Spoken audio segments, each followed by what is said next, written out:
Hi, ഇന്നത്തെ റെസിപ്പിയിൽ Arabian റൈസായ chicken മജ്ബൂത്താണ്.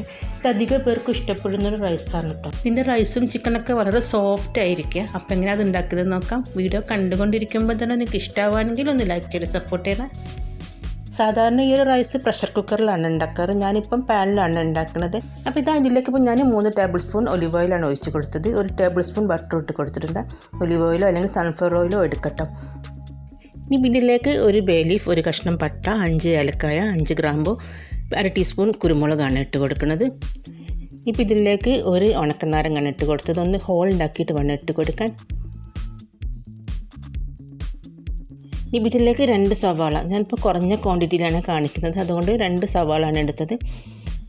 അരിൻ്റെ ചിക്കൻ്റെ ഒക്കെ അളവ് കൂട്ടുകയാണെങ്കിൽ അതിനനുസരിച്ചിട്ട് മറ്റുള്ള സാധനങ്ങളുടെ അളവ് കൂട്ടി കൊടുക്കണം, എന്നാലേ കറക്റ്റ് ടേസ്റ്റ് കിട്ടുള്ളൂ കേട്ടോ. ഇപ്പോൾ ഇതിലേക്ക് 1 ടേബിൾ സ്പൂൺ ഇഞ്ചി വെളുത്തുള്ളിയാണ് ഇട്ട് കൊടുത്തത്. പിന്നെ ഒരു ചെറിയ ക്യാരറ്റ് ചെറുതായിട്ട് അരിഞ്ഞിട്ടിട്ട് കൊടുത്തിട്ടുണ്ട്, വലുതാണെങ്കിൽ പകുതി മതി. ഇനി അതേപോലെ തന്നെ ഒരു ചെറിയ ക്യാപ്സിക്കം ചെറുതായിട്ട് അരിഞ്ഞിട്ട് ഇട്ട് കൊടുക്കുന്നുണ്ട്.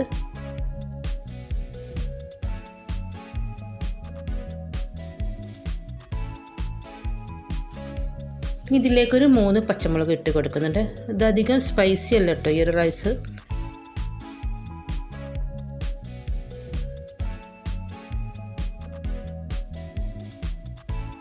ഇതിലേക്ക് 2 തക്കാളിയുടെ പ്യൂരിയാണ് ഒഴിച്ച് കൊടുക്കുന്നത്. അതെല്ലാം റെഡിമെയ്ഡ് പാക്കറ്റിൽ നിന്ന് കിട്ടുന്ന അതാണെങ്കിൽ അതും ഒഴിച്ച് കൊടുക്കട്ടോ.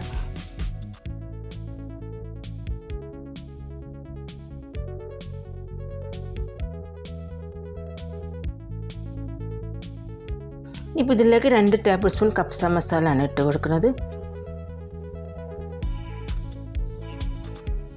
ഇതൊക്കെ നന്നായിട്ടൊന്ന് മൂത്ത് കിട്ടണം.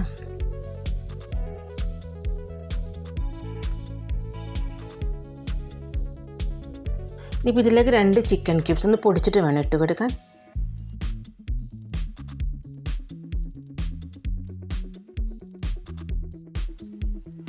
പിന്നെ ഞാൻ എടുത്തത് ഒരു 750 ഗ്രാം ചിക്കനാണ്. അത്യാവശ്യം വലിയ പീസുകളാക്കിയിട്ട് എടുത്തതാണ്. ഒന്ന് വരഞ്ഞ് കൊടുത്തിട്ടുണ്ട്. ചിക്കൻ എടുക്കുമ്പോൾ എപ്പോഴും ശ്രദ്ധിക്കുക, ഈ ഒരു റൈസിന് അധികം വലിയ ചിക്കൻ എടുക്കരുത് കേട്ടോ. 1 കിലോ ഒരു 1,200 ഒക്കെ ഉള്ള ചിക്കനാണ് എടുക്കേണ്ടത്, എന്നാലേ ചിക്കൻ സോഫ്റ്റായിട്ട് വരുള്ളൂ കേട്ടോ.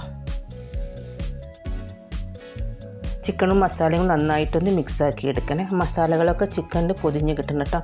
ഇനി അടച്ച് വെച്ചിട്ട് ഒരു 5 മിനിറ്റ് ഒന്ന് ലോ ഫ്ലെയിമിൽ വെച്ച് കൊടുക്കട്ടോ.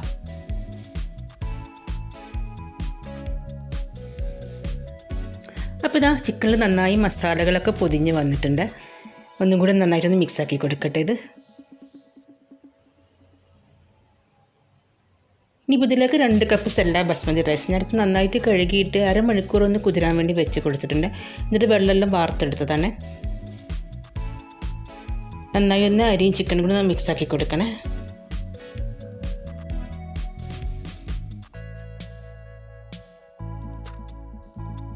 ഇപ്പോൾ ഇതിലേക്ക് 3 കപ്പ് ചൂടുവെള്ളമാണ് ഒഴിച്ച് കൊടുക്കുന്നത്. 1 കപ്പ് അരിക്ക് 1.5 കപ്പ് വെള്ളമാണ് വേണ്ടത്.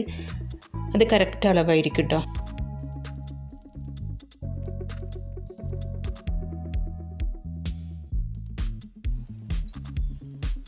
ഇതിലേക്ക് ഒരു നാരങ്ങയുടെ പകുതിയാണ് ഒഴിച്ച് കൊടുക്കുന്നത്. ഇതിലേക്ക് ഇതുവരെ ഉപ്പിട്ട് കൊടുത്തിട്ടില്ല കേട്ടോ. ചിക്കൻ സ്റ്റോക്കിൽ ഉപ്പുണ്ട്, ഇപ്പം കുറച്ചും കൂടി ഞാൻ ഉപ്പിട്ട് കൊടുക്കുന്നുണ്ട് കേട്ടോ. ഇനി ഇതൊന്ന് തിളയ്ക്കുന്നത് വരെ ഹൈ ഫ്ലെയിമിൽ വെച്ച് കൊടുക്കട്ടോ. എന്നിട്ട് തിളച്ച് കഴിഞ്ഞിട്ട് ലോ ഫ്ലെയിമിലേക്ക് വെച്ച് കൊടുക്കാം. ഒരു 10 മിനിറ്റ് വെച്ച് കൊടുത്താൽ മതി കേട്ടോ. അപ്പോൾ ഇതാ 10 മിനിറ്റിന് ശേഷം തുറന്ന് നോക്കിയതാണ്. ചിക്കനും ചോറൊക്കെ നന്നായി വെന്ത് വന്നിട്ടുണ്ട്. ഞാൻ ഇടയ്ക്കൊന്ന് തുറന്നിട്ട് ഇളക്കി കൊടുത്തിട്ടുണ്ടായിരുന്നു കേട്ടോ.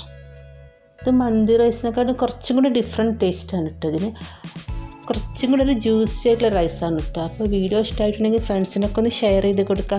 പിന്നെ ചാനൽ ആദ്യമായിട്ട് കാണുന്നവരൊക്കെ ആണെങ്കിൽ മറക്കാതെ ഒന്ന് സബ്സ്ക്രൈബ് ചെയ്തേക്കണേ. ബൈ.